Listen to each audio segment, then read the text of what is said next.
Okay, so the first thing we're going to do is take a look at the practice problem number 1. So get there. All right. Here we are. Okay, so either of you, if you remember, can you tell me what it means to be a solution to a linear inequality? A solution? Yeah, what does that mean?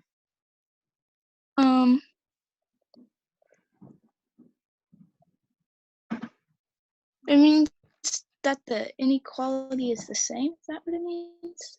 Not the same. It doesn't have to be the same on both sides, but you do have to. You're thinking of equations, which that would definitely be true. A solution to an equation is a number you put in and it makes both sides the same, because that's what an equation says. Like, these two sides have to be the same. With inequalities, one side can be less than the other, one side can be greater than or equal to the other. So you're basically looking to see if you get a true statement or a false statement when you plug those numbers in. Okay, so that's really the key here. When we're looking for solutions, what we're going to do is, so we're going to take, now this is the ordered pair they gave us. So we're going to take those values, and remember, an ordered pair, x always comes first, y always comes second. So we're going to plug those into both inequalities and see what we get. If we get a true statement for both, hey, Morgan's here. All right, so if we get a true statement for both, that means it is a solution to the system. Because remember, to be a solution to a system, you have to satisfy both inequalities. Okay, not just one. It may make one inequality true and the other false. That means it's not a solution. It has to satisfy both of them. Hi, Morgan. Hi. How you doing? I'm good. How are you? Pretty good. We're just working on number 1 on the exercise right now. You haven't really missed anything. All right. Okay, so what I'm going to do is I'm going to plug in a 3. So in the top equation, plug in a 3 for y. Everything else stays the same. Plug in a 2 for x. Okay, and so that's the top equation here. And then, so what do we get? We get 3 is greater than or equal to 2 plus 4 is 6. So Dory, is that true or false? Is 3 greater than or equal to 6? No. Right. So because this is false, that means 2, 3 is not a solution to the first inequality. And so since it doesn't satisfy both inequalities, we can say right now that no, it's not a solution. However, just to verify and to remind you that we do need to do our due diligence here and make sure we work the problem all the way out. Okay, so here we get 3 on the right side, left side, is less than or equal to 4 plus 4, which would be 8. So this one is true, meaning the point 2, 3 is a solution to the bottom inequality, but since it's not a solution to the top inequality, we would have to say no. Or an even better answer would be not a solution. Okay, and that's because of this right here. If we get even one false answer, then it doesn't work. It means it's a solution to one of the inequalities, but not both. Okay, so this is our answer here. Does that make it a little bit easier to understand?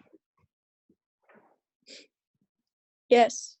Basically, just plug it in, see what you get. If it's a solution to both inequalities, then it'll make both inequalities true. Okay, what else? Can we graph number 3? Graph number 3, sure. Okay, so remember, there's nothing fancy about these. You're just graphing both inequalities on the same coordinate plane. And then remember, if you do everything the right way and you use the right type of line and you shade the correct way, you should be able to find where your solutions are, because it'll be the region that's shaded twice. So let's talk about these lines. So first of all, we want to graph the boundary line. We're going to graph the line y equals -2. So this is one of those special cases. What kind of line is this going to be?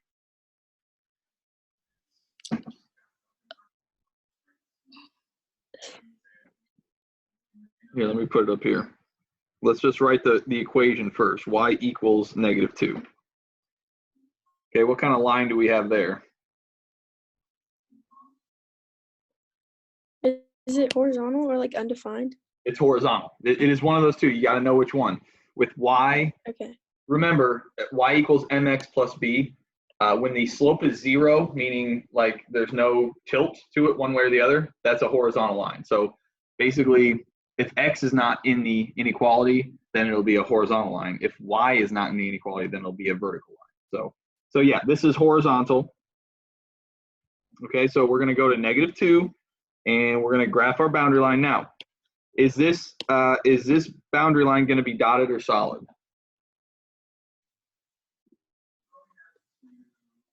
Anybody? Yeah, it's going to be a dotted line because y has to be greater than -2. It cannot be equal to -2. So all the y coordinates of -2 are not part of the solution. So we use a dotted line. And because this inequality is saying y has to be greater than -2, we're going to shade above. So let's get that out. Okay, so basically everything above this line, any point up here would be a solution to that first inequality. That's what we're saying by graphing this right here. Okay, so now let's use a different color. We'll go, let's go with navy blue. Why not? Whoops. Okay, so this equation, okay, so the boundary line would be y equals 3x. So what's our slope here and what's our y-intercept? Anybody? Slope's 3. Slope is 3, so in fraction form would be 3/1, which that helps sometimes to remind us what we do with that. And what's the y-intercept? It's kind of a trick. It's 0? It is 0, very good. All right, so that means our boundary line, and are we using let's check the sign again. Are we using a dotted or solid? Oh wait, never mind. Solid. Solid because y is less than or equal to. Okay, and since it's less than, we shade below the line. So let's get our line in there first. Y equals 3x, so it's going to start at 0 on the y-axis, and then the slope of 3 means we rise 3 and run 1. Okay, we can also go down 3 and left 1, and we'll still be on that same line. All right, so there's our line. That's all the plots we can point, so we're ready to draw our solid line through all those points. That's not great, but it's good enough for what we're doing here. Okay, and then the sign, remember, oops, the sign right here says we shade below, y has to be less than the boundary line. So we take our shading and okay, we shade everything that's below our blue line. This whole area. Okay. And then it's always a good idea to point out where your solutions are. So right here. Okay, that whole region, that dark area that's been shaded twice, that's where all our solutions are, because those are the points that are solutions to both inequalities. All right, and some students like to do this. They'll outline the solutions, say something like this. You don't really have to do this, but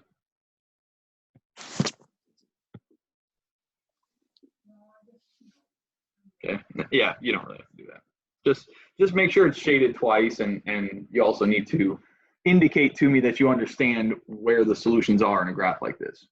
But as long as you understand the last section about graphing an inequality, this is no different. You're just doing 2 at the same time on the same coordinate plane and kind of analyzing to see where the double shaded region is. Cool. Any questions on that? No. Feel good about that? Okay, awesome. What's next? Can we do number 4 too? Yeah. Oh, Haley's here. Hi, Haley. Sure. I don't think she's in yet, but Oh. yeah. But anyway, okay. I thought this started at 1. There's Haley. Hi, Haley. Hi. All right. So let's do number 4. So what do you notice about number 4 that's different from number 3? Anybody? They have more numbers. Well, not necessarily more, but they're not in the form that we want them to It's be. not Right? just y. Yeah, it's not just y is not by itself, and that's what we want. So that's the first thing we're going to do here. So I'll use two different colors. What are some good colors to use? Just use red and blue. Okay, so highlighting is always a good idea too. With this first top one will be blue. Bottom one we'll do in red. That way we can keep our work organized here. Okay. So if we start with 2x plus 3y is less than 6, then in order to graph this and in order to use our shortcut with those signs, we have to have it in y equals mx plus b form. So we got to get y by itself. So first thing we're going to do is subtract 2x from both sides. That's going to get rid of it over here. We're just left with a 3y is less than. And of course, I always slide that x term in front of the constant just so we don't get the slope and the y-intercept confused. All right, then we divide everything by 3. Whoops, not a -3. Okay, so the 3's cancel out here. We're left with y is less than -2/3 x plus 2. All right, so that one's ready to graph. Might as well go ahead and do the other one while we're here. So let's solve this one for y. This one will be a little bit easier. Y minus 1 is greater than or equal to -2x. All we have to do is add 1 to both sides, and we get y is greater than or equal to -2x plus 1. All right, so now this one's ready to graph. All right, so let's do them one at a time. We'll find our double shaded area, and then we'll know where all our solutions are. All right, so let's go back to blue. Okay, so I'm looking at blue here, and I see, well, first of all, we got to graph the boundary line. So let's put our points. We're going to start at +2, and our slope of -2/3 means we don't go negative in both directions. We just go negative in one direction. So I could go down 2 and then +3 for the run would be right there. Or I could go +2 for the rise and -3 for the run, which would put me right there. Either way, that's what our boundary line is. We're going to have to use, get my laser pointer out here. We're going to have to use a dotted boundary line because y has to be less than this boundary line. It cannot be equal to it. And we're also going to shade below. So dotted line, shade below.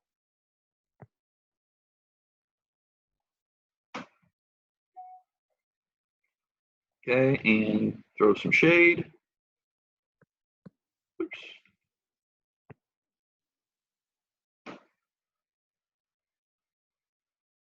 Okay, looking good.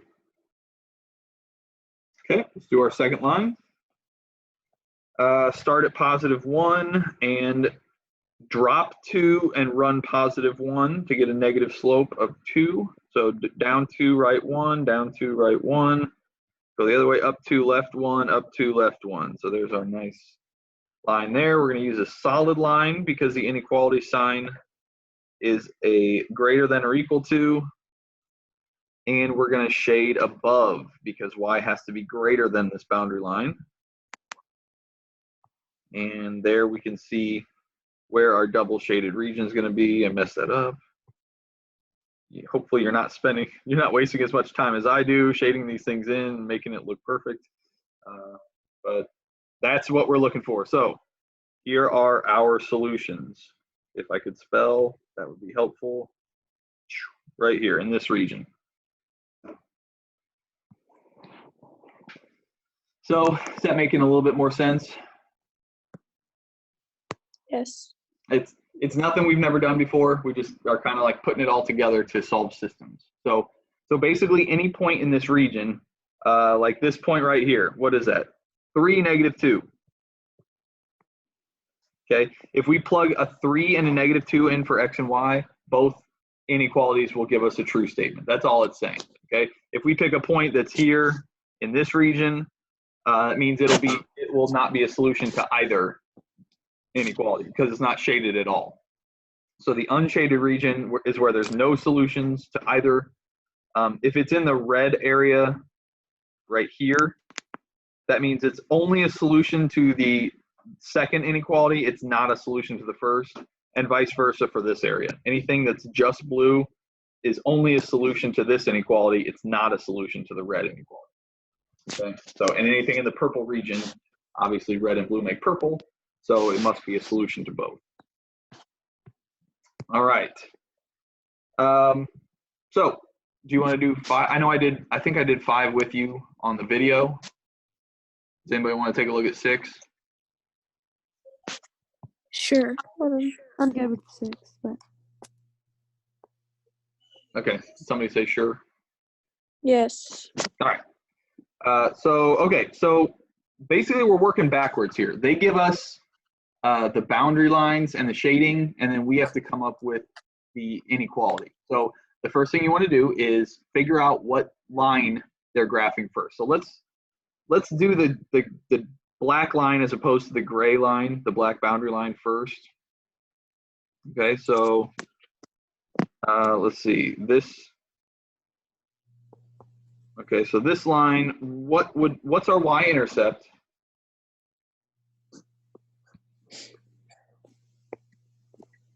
Of that black dotted boundary line, what's our y-intercept? Because we need the slope and the y-intercept in order to write the equation of the line. -2. -2, very good. And can anybody tell me what the slope of that line is? First of all, do we know, is it a positive slope or a negative slope? Negative. Negative, okay. And what is the rise and run?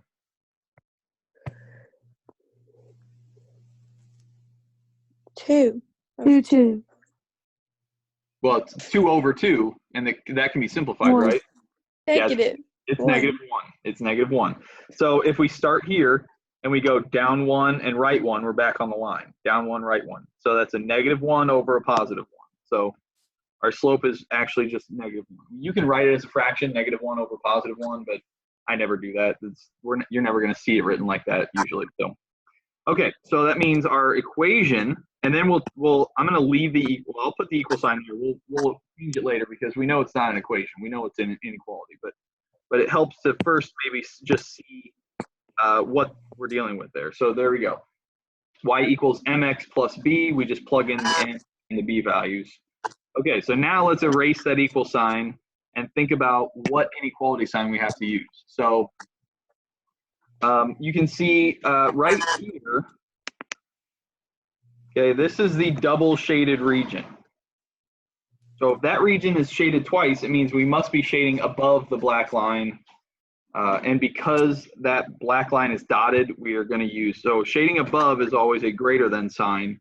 And because the line is dotted, we do not use greater than or equal to. We just use greater than. All right, so there's one of them. And then we can actually just do this one in gray, and we'll write the information down here. So, okay, so with the gray boundary line, what's the y-intercept?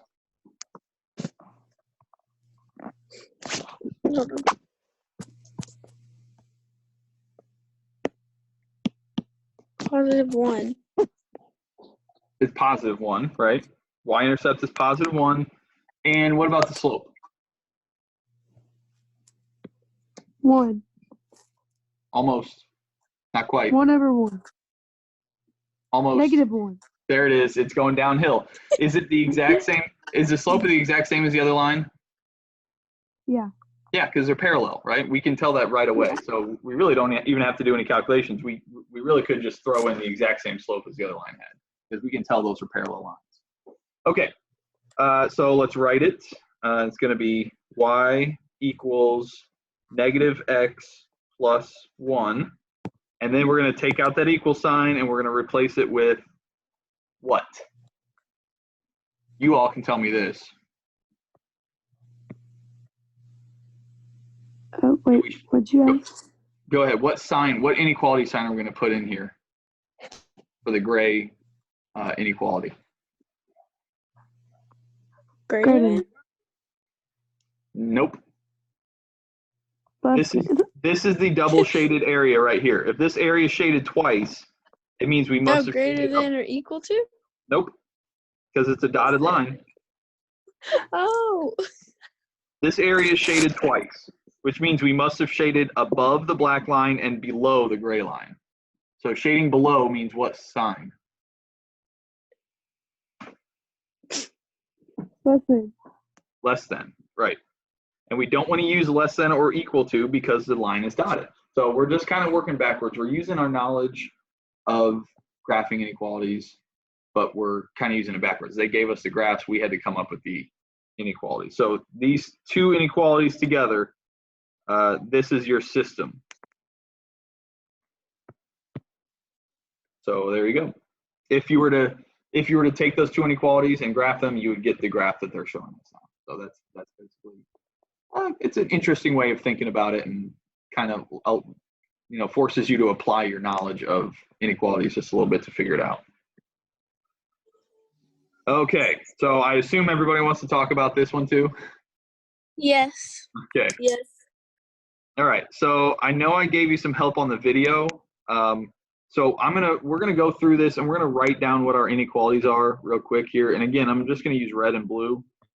So for the wheels inequality will be in red, and the seats inequality will be in blue. Okay. So and I'm gonna move kind of fast through this. If you don't understand where these numbers are coming from, I explain it a little bit better on the video, but I'm assuming all of you read the video watch the video and listen to it, and so you've got the inequality. So I'm just going to go ahead and write these in. Okay, so if this is the important thing right here, that's the definition of our variables, which every story problem we have to do that. So X is number of cars, Y is number of trucks.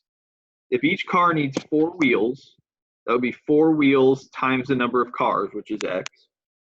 Each truck needs 6 wheels, so that'd be 6 wheels times the number of trucks there are. And they only have 360 wheels in stock, so however many wheels they use, it can't go over 360.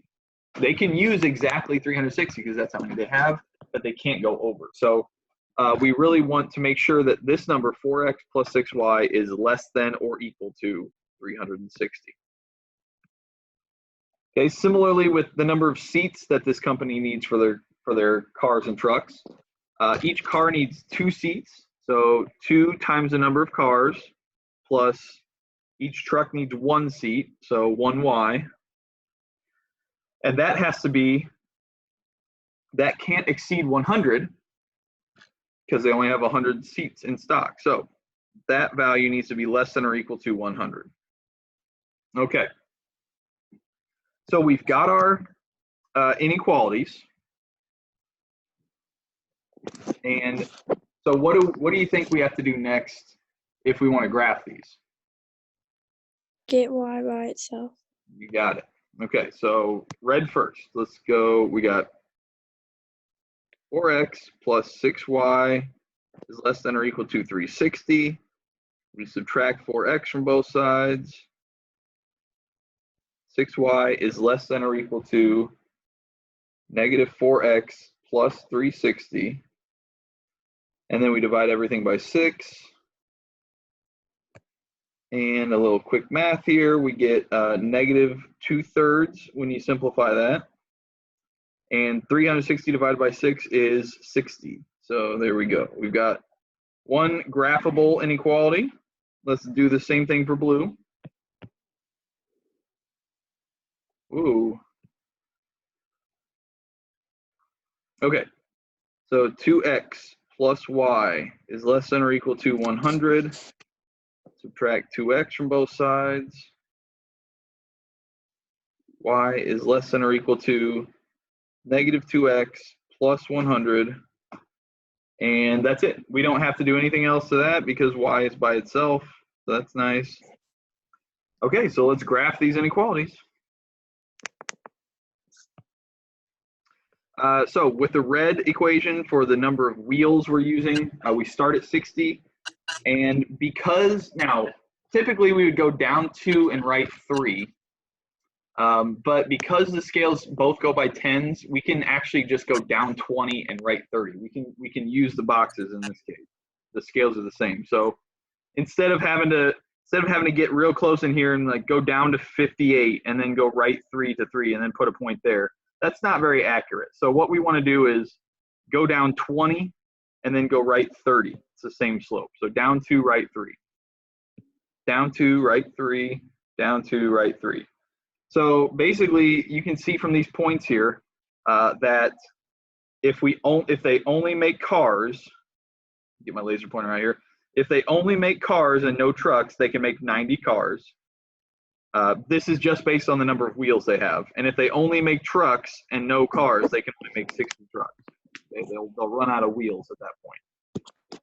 So now we look at our sign. All right, so it's y is less than or equal to that boundary line. So it can be equal, so we want to use a solid. Let me shrink that down a little bit. We want to use a solid line here. Throw some arrows on it. And then we're going to shade below.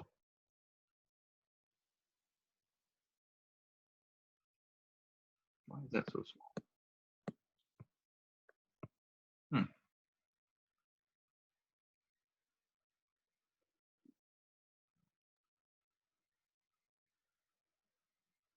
Okay, so basically this is what we're looking at here. Okay, and so basically what this means is, as far as the wheels go, any point that's in that red shaded region, the company is able to make that many cars and that many trucks. Okay, so you could see they could make 50 cars and 10 trucks. They could make 30 cars and 30 trucks.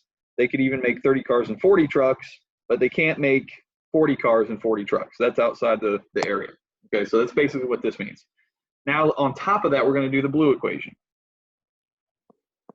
So with the blue, inequality, the blue inequality, we're going to start at 100, and then we go down 2 and right 1. That's what that slope means of a -2. So we go down -2, right 1, keep going, keep going.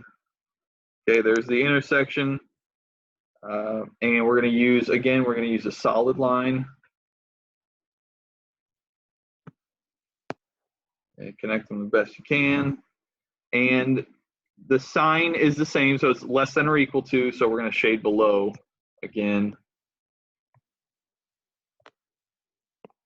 All right, and so just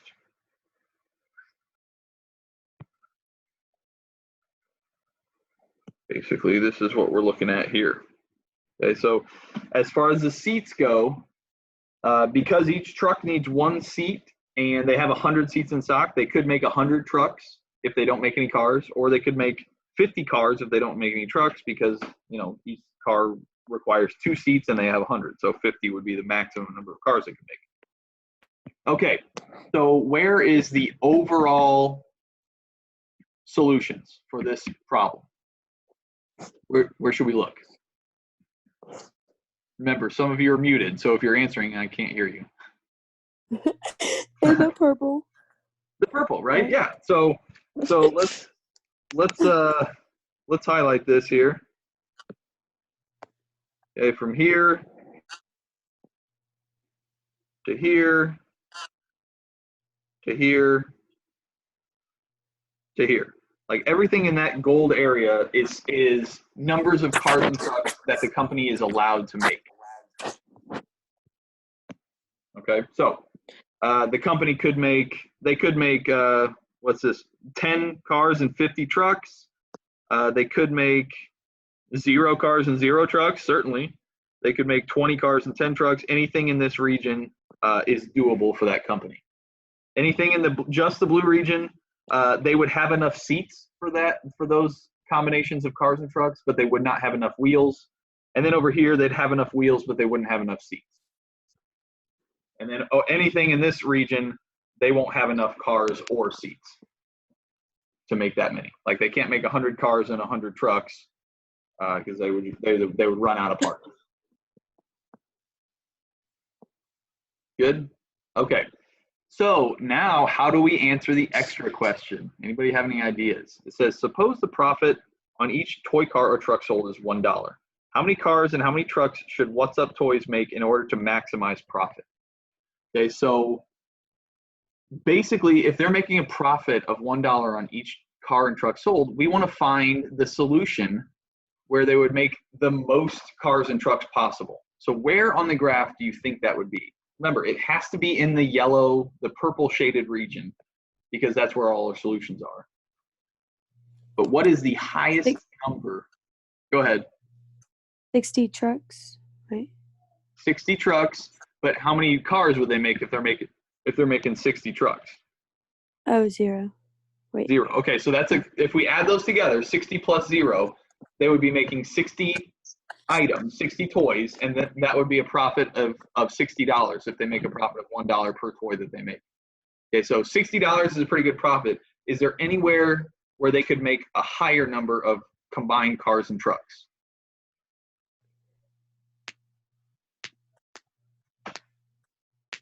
This is 60 toys because it's 60 trucks and 0 cars. Oh, the 30 cars and 40 trucks. Very good. This point right here, it's basically you're looking for the point that's farthest away from 0. Well, not farthest away, but it's hard to explain. But yeah, so if we're making, if the point, let's talk about, be like where they meet. Usually it's hard to explain, but it's kind of like, yeah, the point it's not the farthest away from 0, but it extends the furthest diagonally. In this case, that's what it would be. Like this point is 30, 40,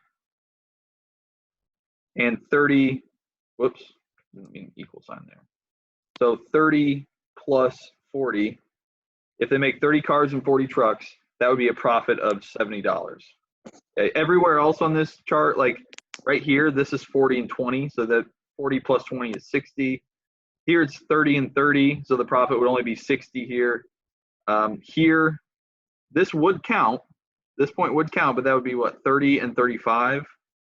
Okay, about 30 and 35, so that would be $65. It's high, but it's still not as high as this point. So you're basically just looking for the coordinates that add up to the largest number. Okay, so how many cars and how many trucks should they make to maximize their profit? That the answer here is 30 cars and 40 trucks. Okay, and you can understand why it would be so important for a company to maximize their profit. Because that's the whole point of a company, is to make money. So if they're being inefficient with their production, and let's say they're producing 50 trucks and 10 cars every day when they could be producing 30 cars and 40 trucks and making an extra $10 a day, that makes a big difference. I mean, because you should know by now, they're not, this is a problem that makes it easier for us to understand, but on a much larger scale, if a company is producing 10,000 toys a day, then a difference of $10,000 of profit every day would be a big, big difference for a company. So believe it or not, maybe it's not this simple every time, but these types of inequalities are used every day in business to maximize profit. So kind of cool. And it's not just linear functions either. They can be quadratic, they can be exponential, they can be all kinds of functions. So okay. So how are we feeling now? Good. Good. Did everything make sense? Good. Hopefully, you can stop me if I'm moving too fast, or if I say something that you just don't understand. I'm good. Okay, great. Well, I think you all should be able to handle the rest of the packet on your own. So good luck to you. Thanks for coming. Got your mark Thank down. you. Thanks for Bye. I might send you money in the mail. Venmo you. Nice. Yeah, I might Venmo you. All right. Well, Bye. hey, see you later.